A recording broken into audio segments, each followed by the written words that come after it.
또 교회에 대해서 주님의 몸된 교회, 우리가 모이는 이 교회에 대해서 오해하는 그런 분위기가 많이 있습니다. 오해를 하고 있어요. 첫째로 이런 오해가 있습니다. 교회가 건물이라고 생각하는 것입니다. 여러분 그 정도는 이제 아시죠? 교회는 건물이 아니라는 것. 교회는 건물이 아니라 하나님을 믿는 같은 신앙을 가진 사람들이 모인 공동체가 바로 교회입니다. 또 이런 오해가 있습니다. 교회는 가입하고 탈퇴가 용이한 그런 자율적인 단체라고 생각하는 그런 생각입니다. 교회를 그저 마음이 내키면 참석했다가 내가 마음이 들지 않으면 그냥 훌쩍 떠나는 것이죠. 그런데 교회는 그런 곳이 아닙니다. 교회는요, 하나님이 분명히 그 사람 한 사람을 그 사람에게 맞는 교회로 이렇게 인도해 주시는 신비스러운 곳입니다. 하나님이 반드시 인도해 주셔서 그 자리에 있게 하신 그런 부르심이 있는 곳이 바로 교회 공동체라는 것입니다. 믿으십니까? 여러분 믿어야 됩니다. 이 개념이 없으면 우리가 교회에 대해서 오해할 때가 많이 있고 또 우리의 신앙이 자라지 못할 수도 있다는 것입니다. 그리고 마지막으로 교회에 대한 오해. 교회 안에서 이루어지는 교회 생활이 있죠. 교회 생활이 있습니다. 그죠? 예배 드리는 것, 함께 교제한 펠로십 하는 것, 여러 가지 교회 생활이 있는데 교회 생활과 나의 개인적인 신앙 생활과는 전혀 상관이 없다. 무관하다고 생각하는 것입니다. 내 믿음은 내 믿음이니까, 너네 믿음은 너네 믿음이고 내 믿음은 내 믿음이니까 교회 생활하는 거하고 나하고 상관이 없으니 나는 내 멋대로 내 식대로 신앙생활을 하겠다는 그런 생각입니다. 그러나 이것은 절대로 그렇지 않습니다. 여러분 교회 생활이 한 개인의 신앙생활에 절대적인 영향력을 미칩니다. 교회 생활을 내가 어떻게 순종하며 하느냐에 따라서 그 사람의 신앙이 성장할 수 있습니다. 그 사람이 변화될 수 있습니다. 그 사람이 하나님과 더 깊은 관계 속으로 들어가고 언제나 은혜로 체험받을 수 있다는 것입니다. 여러분 믿는 자 한 사람 한 사람이 모여 구원의 공동체, 노아의 방주와 같은 구원받은 사람들이 모이는 공동체, 그리고 예배의 공동체를 이루는 것은 여러분 하나님께서 창세기 때부터 이 땅을, 이 세상과 하나님을 믿는 사람들을 향해서 가지고 계셨던 기대와 소망입니다. 여러분 그걸 기억하셔야 됩니다. 교회는 처음부터 하나님이 계획하셨습니다. 창세기 때부터 계획하셨습니다. 아멘. 우리 모두는 주님으로부터 한 사람도 예외 없이 교회로 부르심을 받았습니다. 교회로 컬링을 받았다고요, 여러분. 누가복음 17장에 1절에서 10절까지 말씀을 보면은 예수님께서 우리가 교회 공동체로 모여서 신앙생활을 할 때 우리가 어떻게 해야 되는가 그 세 가지 지혜를 말씀해 주고 계십니다. 세 가지 지혜. 우리가 교회 생활을 할 때 나 혼자만 신앙생활을 하는 게 아니라 교회 생활을 할 때 어떻게 지혜롭게 해야 너희의 신앙이 자라고 너희가 성숙할 수 있는가, 제대로 예수님 믿고 살아갈 수 있는가, 그 지혜를 세 가지 말씀해 주는데 오늘은 그 첫 번째 시간으로 교회와 나의 신앙을 위협하는 그 죄는 무엇인지 또 그 해결 방법은 무엇인지 이것을 잠시 나누고 묵상하는 시간 갖도록 하겠습니다. 우리 첫째로 한번 따라해 보겠습니다. 우리는 형제 자매를 시험 들게 하는 자가 되지 말아야 한다. 다시 한번 하겠습니다. 우리는 형제 자매를 시험 들게 하는 자가 되지 말아야 한다. 오늘 말씀 1절 2절에 보니까 예수님은 우리가 듣기에도 끔찍스러울 만한 그런 굉장히 좀 이상한 말씀을 하셨습니다. 정신을 번쩍 들게 하는 말씀입니다. 예수께서 제자들에게 이르시되 실족하게 하는 것이 없을 수는 없으나 그렇게 하는 자에게는 화로다.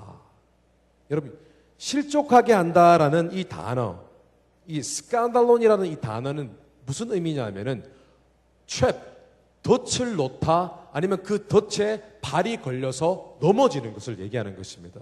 이게 무슨 말이냐면은 내가 믿음의 형제 자매들을 어떻게 나의 어떤 신앙적인 어떤 좀 불미스러운 말이나 잘못된 행동 때문에, 아니면 우리가 지혜롭게 말하거나 지혜롭게 그 사람을 대하지 않아서 그 사람이 시험에 드는 것을 얘기합니다. 시험에 드는 게 뭔지 아시죠? 시험 들었다 이게 많이 하잖아요. 이제 뭐 교회에서 하도 많이 들어가지고 그죠? 시험 들었어 나. 시험 드는 겁니다. 그러니까 교회에서 시험 들게 하는 일이 없을 수는 없으나 그 교회 안에서 시험 들 수 있다는 거예요. 그러나 그렇게 하는 자에게는 큰 문제가 생길 것이다. 큰 화를 입을 것이다. 그런 의미입니다. 많은 크리스찬들이요, 신앙생활을 할 때 교회 안에서 비춰지는 자신의 신앙의 모습이 내 옆에 있는 믿음의 형제 자매들에게 영향을 끼칠 수 있다는 생각을 하지 못할 때가 굉장히 많은 것 같습니다. 어떨 때는 내가 그냥 꺼냈던 그 말이 그 사람에게는 stumbling block, 그러니까 걸림돌, 걸려서 넘어지게 하는 그런 걸림돌이 되게 한다는 것을 우리가 잊어버릴 때가 참 많은 것 같습니다. 그런 일이 있습니다. 실제로. 그런데 이런 일이 왜 일어나느냐 하면은 사실은 사람이 자기 중심적이기 때문입니다. 신앙생활을 할 때 자기 중심적으로 신앙을 해요. 왜냐하면 내가 은혜를 받아야 되고 내가 채워져야 되고 내가 원하는 대로 내 생각하기에 맞는 방식대로 신앙생활을 해야 되기 때문입니다. 그래서 우리는 때로는 이기적이고 아주 냉정하게 교회 생활을 할 때에 다른 사람을 시험 들게 할 때가 있습니다. 또 때로는 내가 밖에서 뒤틀린 감정, 좋지 않은 감정을 갖고 들어와서 어떤 사람에게 그렇게 대할 때, 그 감정으로 대할 때 때로는 믿음의 형제 자매들에게 상처를 줄 때도 있습니다. 근데 문제는 뭐냐 하면 상처를 주는 것이 시험에 들게 하는 것이 시험에 들게 하는 것으로 끝나지 않는다는 것입니다. 그 문제는 뭐냐면 다시 시험에 들거나 상처받은 그 사람이 다시 교회를 험담하거나 아니면 그 사람이 하나님을 모욕하거나 아니면 교회를 떠나거나 믿음에서 떠나는 그런 결과를 초래할 수가 있다는 것입니다. 사실 오늘 말씀에 실족하게 한다라는 이 표현을 쓴 말씀을 원어 성경을 보면 이렇게 되어 있습니다. Things that cause people to sin, 이렇게 되어 있습니다. 이게 뭐냐면은 다른 사람이 죄를 짓도록 만든다는 것입니다. 그러니까 실족하게 한다라는 말은, 시험 들고 넘어지게 한다는 말은 그 사람을 시험 들고 넘어지게 해서 그 사람이 또 죄를 저지르게 한다, 그런 뜻입니다. 어떤 죄를 짓냐고요? 굉장히 무서운 이야기인데, 내가 어떤 좋지 않은 말을 해서 그 사람이 상처를 받았습니다. 아니면 내가 어떤 교회를 비판하는 말을 해서 그 사람에게 영향이 끼쳐졌습니다. 그리고 난 다음에 그 사람이 그 얘기를 듣고 교회를 떠나는 겁니다. 때로는 믿음에서 떠나는 겁니다. 그럼 죄를 짓는 거잖아요. 하나님 앞에 그가 죄를 짓도록 만드는 것이죠.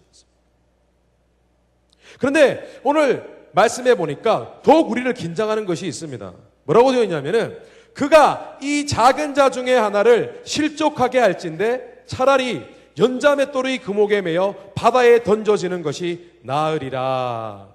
그러니까 다른 사람을 실족하게 시험 들게 해서 그 사람을 다시 죄를 짓게 만드는 사람은 차라리 맷돌을 목에 걸고 물에 빠뜨려지는 것이 낫다는 거예요. 굉장히 여러분 무섭죠? 근데 여러분, 예수님이 이렇게 심각하게 말씀하신 이유가 있어요. 왜냐하면 우리 때문에 다른 믿음의 형제 자매가 시험에 들고 죄를 짓다가 결국 마지막에 완전히 믿음에서 떠나버리는 그런 가능성을 우리가 전혀 배제할 수 없다는 것입니다.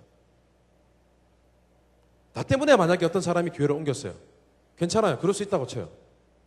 그나마 다행이죠. 그런데 만약 나 때문에 그 사람이 나중에 그 마음에 정말 이럴 거면 다시는 교회 다니지 않을 거야.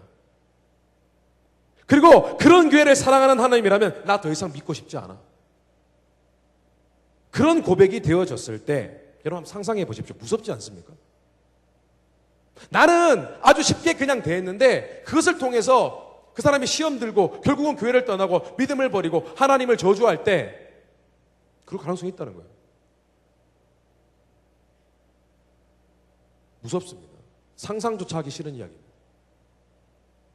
저는 청년들을 신방하면서 의외로 많은 청년들이 목회자나 아니면 영적인 리더로부터 상처를 받은 사람이 생각보다 꽤 많다는 것을 제가 발견했습니다. 제가 참 놀랐습니다. 심지어 그들 중에는 앞에서 말씀드린 것처럼 하나님을 원망하거나 교회를 등지고 짧게는 3년 이상을 교회를 떠난 사람도 있었습니다. 심지어 10년 이상 교회를 떠났다가 다시 돌아온 사람도 있었습니다. 저는 그런 사람 봤습니다.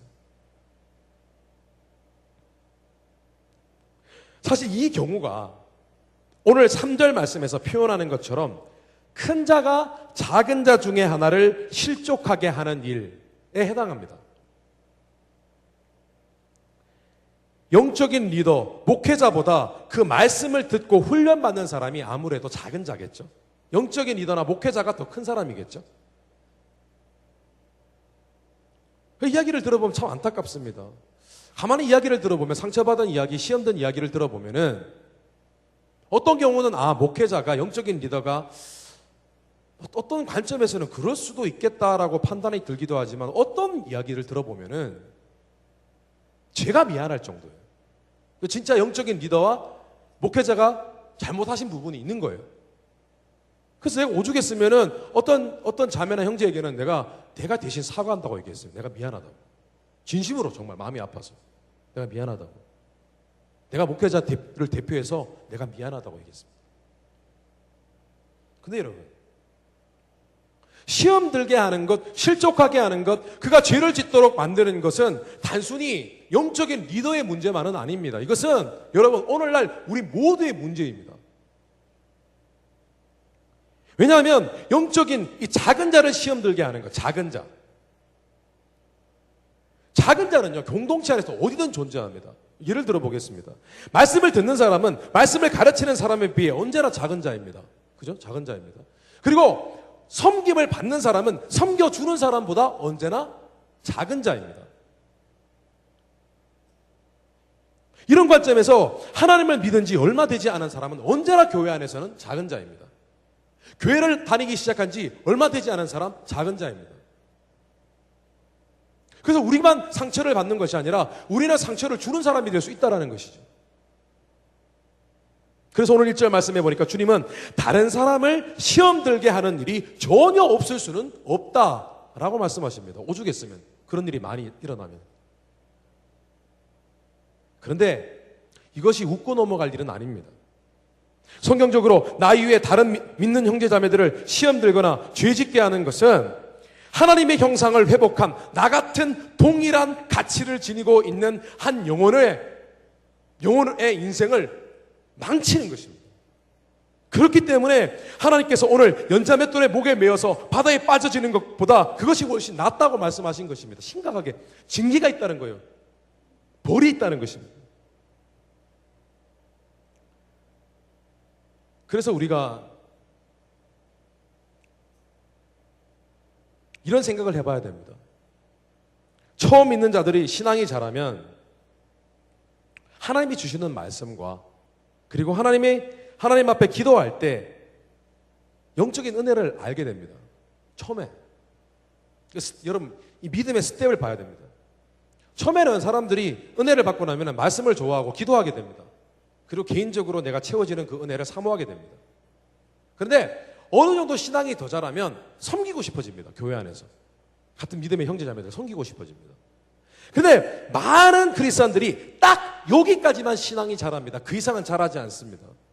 근데 그때 문제가 옵니다. 어떤 문제가 오냐면 여전히 내가 섬기고 있고 교회에서 펠로십을 하고 있고 여러 가지 활동을 하고 있지만 나는 여전히 아직 내 신앙이, 내 믿음이 굉장히 self-centered, 굉장히 주관적이라는 거예요. 섬기고 있지만 사실 나의 만족을 위해 섬길 때가 굉장히 많다라는 것입니다. 내가 섬기면 뿌듯하거든요. 그런데 예수 믿는 사람은 one step further, 우리가 third step, 세 번째 스텝으로 우리가 자라가야 됩니다. 더 높은 신앙의 수준으로 올라가야 됩니다. 그것이 뭐냐 하면은 나 중심적인 신앙이 아니라 다른 사람 중심적인 신앙생활을 하는 것입니다. 그것을 성경에서는 그리스도의 장성한 분량에 이르러야 된다라고 성경은 증거하고 있습니다. 여러분, 장성한 분량이라는 것은 뭔가 가난한 믿음, 나는 이런 일을 할 수 있어, 나는 저런 일을 할 수 있어, 그런 큰 믿음을 얘기하는 게 아닙니다. 성경에서 얘기하는 장성한 분량에 이르는 그런 좋은 신앙의 자세를 갖는 것은 뭐냐 하면은 더 이상 내 중심의 신앙생활을 하는 게 아니라 나는 희생하고 나는 좀 손해보더라도 그 사람이 잘 되면 내가 기쁜 거예요. 그 정도로 내가 신앙이 성숙해지는 것입니다. 바울은요, 믿음의 형제, 자매가 잘 될 수 있다면 자신이 얼마든지 누릴 수 있는 신앙적인 자유를 포기하겠다고 결단한 사람입니다. 고린도전서 8장에 보니까 바울은 이런 말을 했습니다. 만일 음식이 내 형제를 실족하게 한다면 나는 영원히 고기를 먹지 아니하여 내 형제를 실족하지 않게 하리라. So sad. 그죠? 고기를 영원히 먹지 않는데요. 정말 슬픈 일이죠. 고기를 어떻게 먹지 않아요? So sad. 진짜 슬픈 일이에요. 제게는 상상할 수 없는 일입니다. 근데 왜 바울이 이런 고백을 했냐면은 당시에 우상에게 하나님이 아닌 우상에게 바치는 sacrifice, 그런 희생 제물이 있었는데 그런 제물을 먹는 것은 유대인 크리스찬들은 그걸 굉장히 터부시했습니다. 근데 바울은 어떤 생각이 있었냐면 이런 생각이 있었어요. 그게 무슨 상관이야? 하나님이 주신 모든 음식은 우상에게 바쳐진 거 상관없어. 그건 내가 믿음으로 그것은 이 음식은 하나님이 내게 주신 것이고 나의 건강을 위해서 중요한 거야. 단백질, 프로테인이 필요해 라고 생각하고 감사함으로 먹으면 아무 문제가 없어 라고 할 정도로 바울은 믿음이 높은 사람이었습니다. 그게 무슨 상관이야? 근데 어떤 사람에게는 뭔가 찝찝한데? 야, 우상에게 제사 지냈던 음식 먹으면 어떡해? 그거 혹시 그러다 영적인 병에 들면 어떡하지? 뭐 그런 사람도 있었습니다. 근데 바울이 뭐라고 얘기하냐면 만약에 이것이 그런 사람들에게 시험이 되고 신앙적으로 도움이 되지 않는다면 자기는 영원히 고기를 안 먹겠다는 거예요. 여러분, 이게 성숙한 신앙입니다.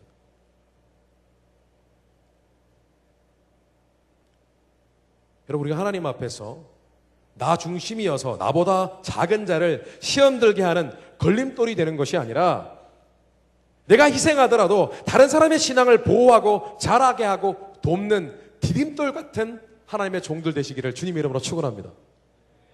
도움이 되는 사람. 두 번째로 한번 따라 보겠습니다.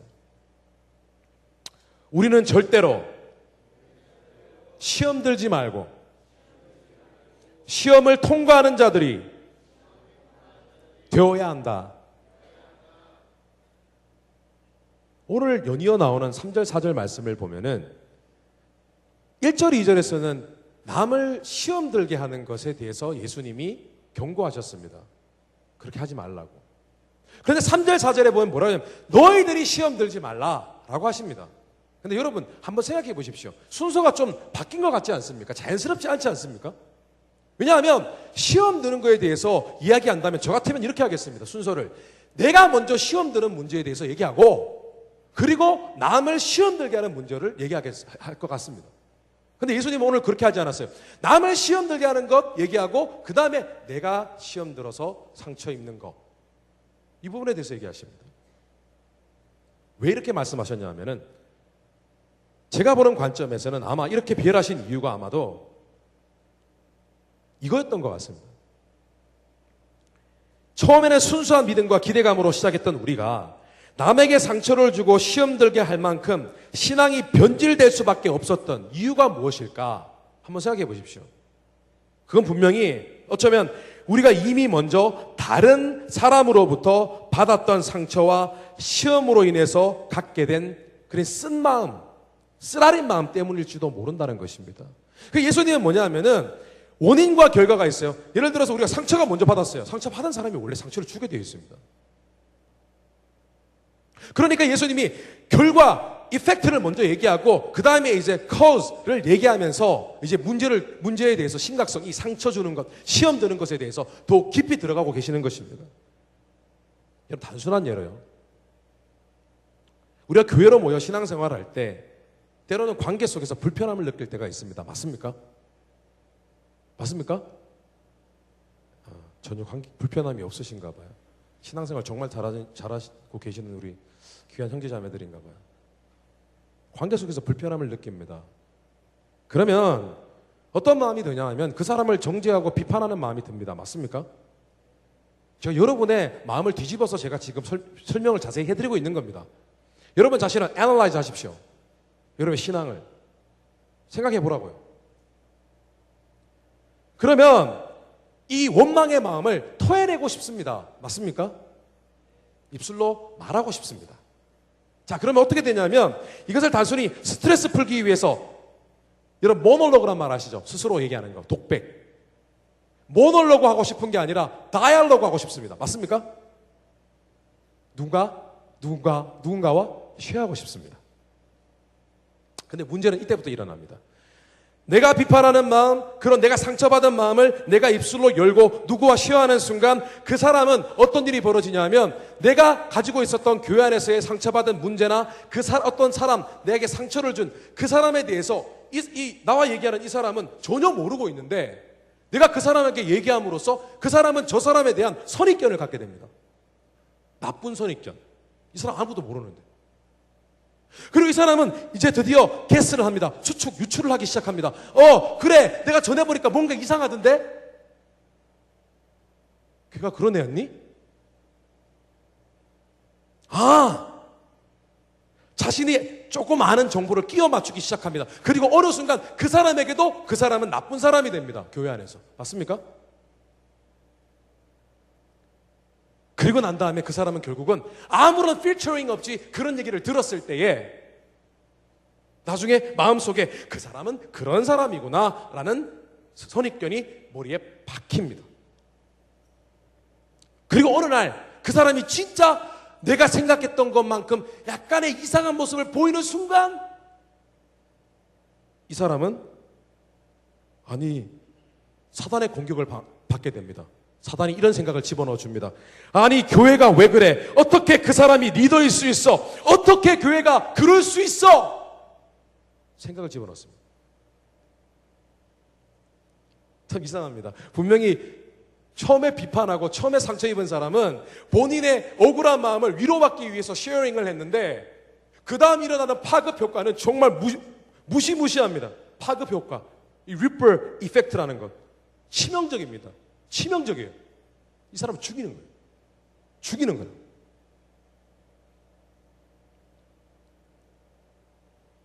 여러분, 이 모든 문제는 신앙생활에 일어나는 모든 시험과 상처의 문제는 결국 나로부터 시작이 됩니다. 나로부터 시작이 됩니다. 그렇다면 우리가 남에게 상처를 주고 시험 들게 하지 않는 이것을 이전에 우리는 상처받지 말아야 되고 혹여 우리가 시험에 든다면 그 시험을 통과하고 승리하는 자들이 되어야 됩니다. 아멘? 돌파하는 자들이 되어야 됩니다.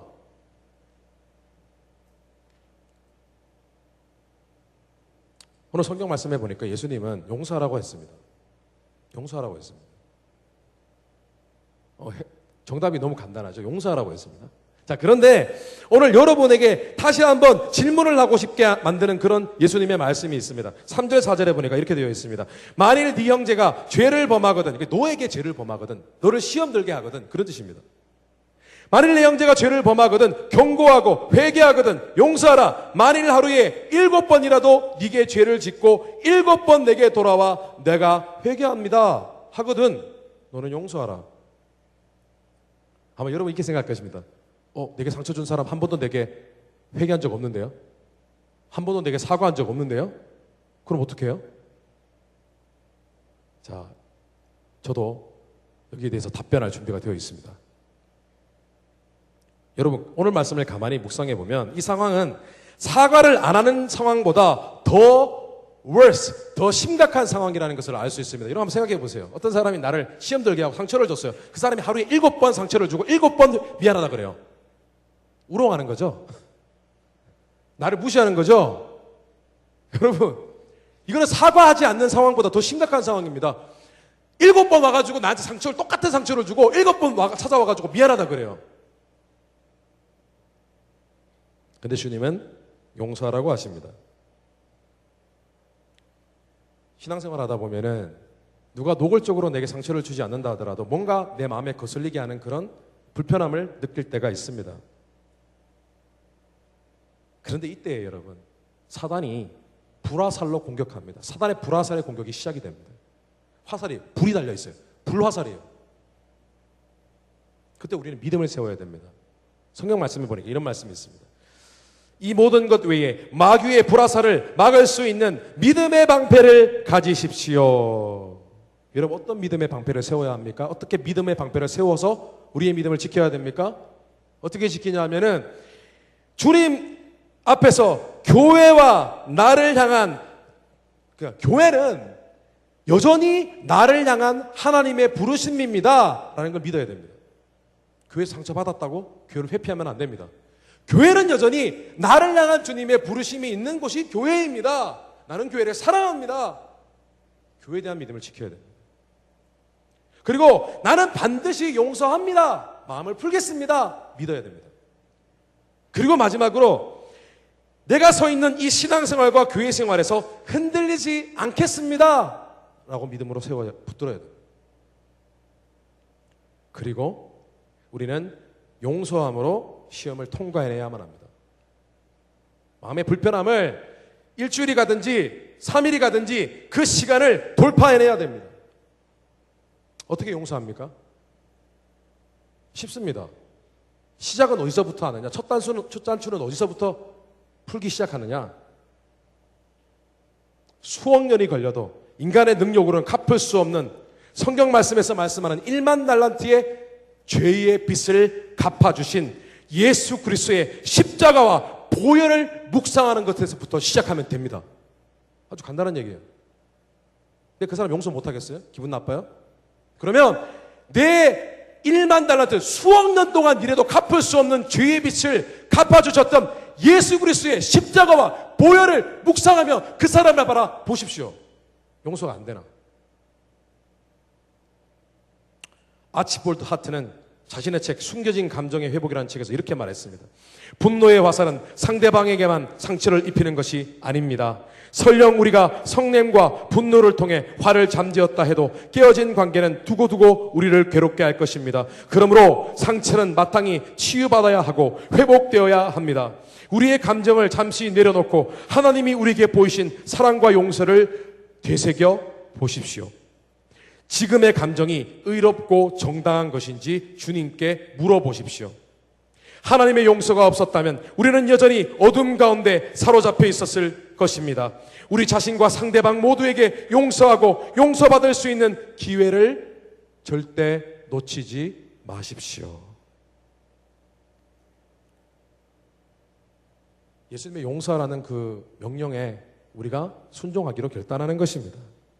그리고 더 나아가서 내게 나를 힘들게 한 그 사람을 용서하고 이해하고 사랑하고 불편하지 않을 만큼 그 사람을 축복하는 그 자리로 갈 수 있도록 하나님께 그 회복하는 마음, 위로하는 마음, 용서할 수 있는 마음을 달라고 우리가 기도하는 것입니다. 능력을 구하는 것입니다. 여러분, 기도 가운데 제일 성숙한 기도가 뭔 줄 아십니까? 무엇을 달라고 하는 기도보다 내 내면에 문제가 있을 때 이것을 풀어달라고 하나님께 내 내적인 것을 위해서 하나님의 영적인 능력과 은혜를 구하는 것, 그 기도가 사실 진짜 성숙한 기도입니다. 이런 말씀을 정리하겠습니다. 오늘 말씀의 3절 말씀이 사실은 핵심적인 말씀입니다. 오늘 3절 말씀에 너희는 스스로 조심하라 라는 말씀이 있습니다. 너희는 스스로 조심하라. 영어로 보니까 watch yourself. 여러분, 교회는요, 예수님이 자신의 피를 다 흘려서 그 피의 cost, 비용으로 예수님의 믿는 사람 한 사람 한 사람을 사셔서 모아놓은 것이 바로 교회입니다. 그렇다면 여러분, 예수 믿는 사람들이 무엇을 watch myself, 무엇 내 자신을 돌아봐야 하느냐 하면은 뭘 조심해야 되냐 하면은 내가 지금 내가 속한 나의 공동체, 그 공동체 사이에 나와의 이 관계 속에서 그 관계가 제대로 되어 있느냐 아니면 끊어져 있느냐, 이것을 워치아웃 해야 됩니다. 이걸 봐야 됩니다. 여러분, 이것을 날마다 점검하셔서 교회가 내가 되고 내가 교회인 신앙생활을, 그런 지혜로운 신앙생활을 경험하게 되시기를 주님의 이름으로 축원합니다. 기도하겠습니다.